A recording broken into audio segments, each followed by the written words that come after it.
Meeting, এখানে বহু মানুষ, আপনি এইভাবে কথা বলতে পারেন না, এটা বাহিনী সম্পর্কে।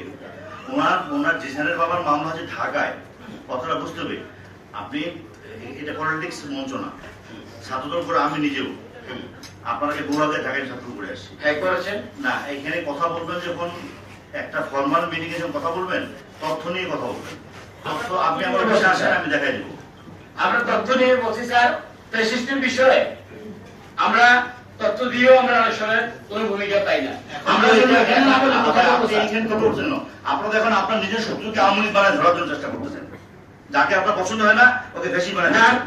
যারা মামলার আসামি ওদের গ্রেপ্তার চাই স্যার। আরে মামলার আসামি কাকে গ্রেপ্তার করবেন? আপনি মামলার আসামি, আপনি মামলার আসামি গ্রেপ্তার করবেন না কাকে গ্রেপ্তার করবেন? আপনি এই ফর্মাল মিটিং এর কথা বলছেন কি জন্য? এটা তাহলে স্যার কোথায় বলবো আমরা? আপনি আমার অফিসে আসেন।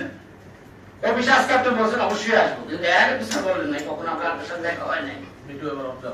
আমি ছাত্রদের বাইরে বাইরে স্যার, আমি চলে যুদ্ধা এখানে যে তথ্য সমস্যা ছিল ছাত্রনেতা, আমি একটু কথা বলবো।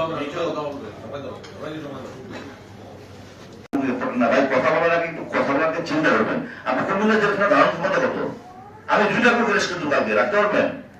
কথা বলাকে চিন্তা করবেন। কি বলতেছেন?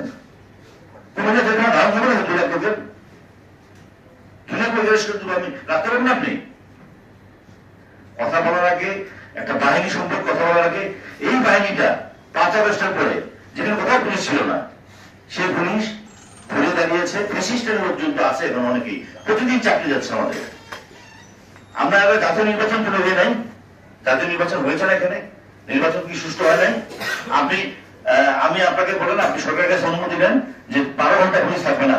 আমি গ্যারান্টি দিয়ে বলতে পারি, একটা মা বোনের আমাদের কারোর গায়ের চেন তো তুলে কাপড় চুষি থাকবে না।